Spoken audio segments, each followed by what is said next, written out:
कृष्ण जन्माष्टमी का पर्व पूरे देश में भक्ति, उल्लास और श्रद्धा के साथ मनाया गया। मंदिरों में सुबह से ही घंटियों की मधुर ध्वनि गूंज रही थी।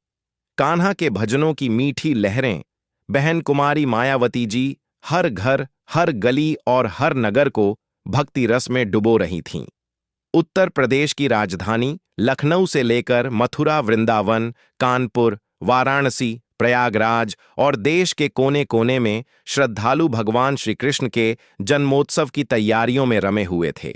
इससे पहले चैनल सब्सक्राइब कर लो ताकि हमारी बहन मायावती की भक्ति की खुशी हर कृष्ण भक्ति को दिखाई जा सके।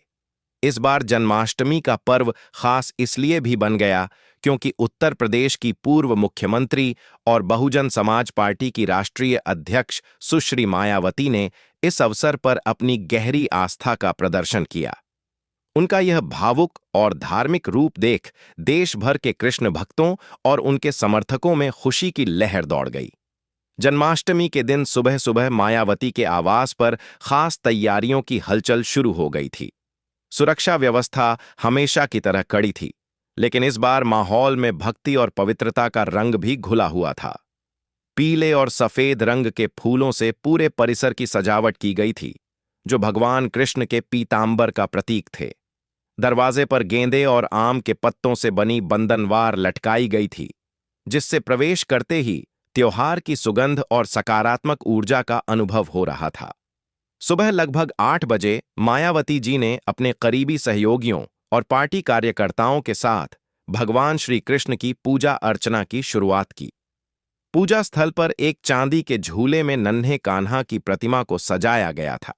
यह प्रतिमा मथुरा के कुशल कारीगरों द्वारा बनाए गए वस्त्रों और आभूषणों से अलंकृत थी। मायावती जी ने परंपरागत पीले रंग की साड़ी पहन रखी थी, जिस पर सुनहरी कढ़ाई थी। माथे पर हल्का तिलक, हाथों में फूलों की थाली और आंखों में गहरी श्रद्धा। यह दृश्य देखने वालों के दिलों को छू लेने वाला था। पंडित जी के मंत्रोच्चार के बीच मायावती ने भगवान कृष्ण को पंचामृत स्नान कराया। दूध, दही, घी, शहद और गंगा जल के मिश्रण से अभिषेक किया गया। फिर तुलसी दल, मक्खन मिश्री और ताजे फूल अर्पित किए गए। उन्होंने देश और प्रदेश की खुशहाली, किसानों और गरीबों की समृद्धि तथा समाज में भाईचारे और शांति के लिए प्रार्थना की।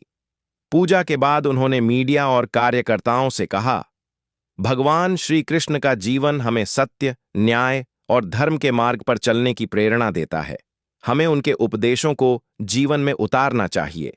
उन्होंने यह भी कहा कि आज के समय में जब समाज में विभाजन और असमानता बढ़ रही है, हमें कृष्ण की नीति और गीता के उपदेश अपनाकर एकता और समानता कायम करनी चाहिए। उनके इस संबोधन के तुरंत बाद उनकी पूजा की तस्वीरें और वीडियो सोशल मीडिया पर वायरल हो गई। ट्विटर, फेसबुक और इंस्टाग्राम पर डन मायावती की आस्था और कृष्ण जन्माष्टमी ट्रेंड करने लगा। मथुरा, वृंदावन, लखनऊ, कानपुर और यहां तक कि बिहार, मध्य प्रदेश और महाराष्ट्र से भी लोग इस पर प्रतिक्रिया दे रहे थे। कृष्ण भक्तों ने लिखा, मायावती जी का यह रूप देखकर गर्व हुआ और नेता अगर आस्था और सेवा को साथ लेकर चलें तो समाज का असली कल्याण होता है। मथुरा और वृंदावन के कई मंदिरों में मायावती जी के नाम से विशेष भोग और आरती भी कराई गई। उन्होंने मक्खन, मिश्री, सूखे मेवे और 56 भोग की सामग्री विशेष भेंट स्वरूप भेजी थी। मथुरा के द्वारकाधीश मंदिर, वृंदावन के बांके बिहारी मंदिर और गोवर्धन मंदिर में उनके नाम से पूजा हुई। मंदिरों के महंतों ने भी उन्हें धन्यवाद दिया और इसे संस्कृति और परंपरा को सहेजने का प्रयास बताया। मायावती जी का यह आयोजन केवल धार्मिक आस्था का प्रदर्शन नहीं था, बल्कि इसमें समाज को एकजुट करने का संदेश भी निहित था। उन्होंने जात-पात, भेदभाव और कट्टरता से ऊपर उठकर सर्वधर्म समभाव की मिसाल पेश की। उन्होंने कहा, गीता में भगवान कृष्ण ने कर्म करते रहने और फल की चिंता न करने का उपदेश दिया है। यही मंत्र हमें अपने सामाजिक और राजनीतिक जीवन में अपनाना चाहिए। उनके इस संदेश ने राजनीतिक विश्लेषकों का भी ध्यान खींचा। उनका मानना था कि ऐसे अवसरों पर नेताओं का जनता से भावनात्मक जुड़ाव और मजबूत होता है। पूरे दिन सोशल मीडिया पर उनके पूजा करते हुए और कान्हा की प्रतिमा को गोद में झुलाते हुए वीडियो शेयर होते रहे। एक पल ऐसा भी आया जब मायावती ने नन्हे कान्हा की प्रतिमा को मां की तरह अपनी गोद में लेकर झुलाया।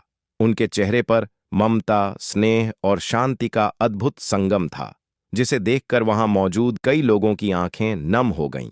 कार्यकर्ताओं का कहना था कि यह दृश्य वे कभी नहीं भूल पाएंगे।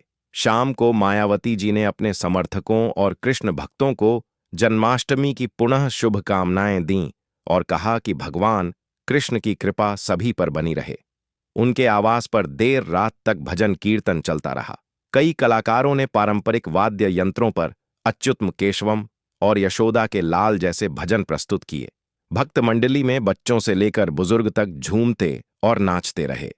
इस तरह कृष्ण जन्माष्टमी 2025 मायावती जी की आस्था और जनसंपर्क का एक सुंदर संगम बन गई। उनके इस रूप ने यह संदेश दिया कि राजनीति और आस्था एक दूसरे के विरोधी नहीं, बल्कि जब दोनों का उद्देश्य समाज का कल्याण हो तो वे मिलकर एक नई मिसाल कायम कर सकते हैं। कृष्ण भक्तों में उठी खुशी की लहर और सोशल मीडिया पर दिखी लाखों प्रतिक्रियाएं इस बात का प्रमाण हैं कि जनता उन नेताओं को दिल से स्वीकार करती है जो केवल भाषणों में नहीं, बल्कि अपने कर्मों और भावनाओं से भी जुड़ाव दिखाते हैं। मायावती जी का यह भावुक, भक्तिमय और प्रेरणादायक रूप आने वाले वर्षों तक लोगों के दिलों में जीवित रहेगा। जय श्री राधे कृष्णा मायावती जी।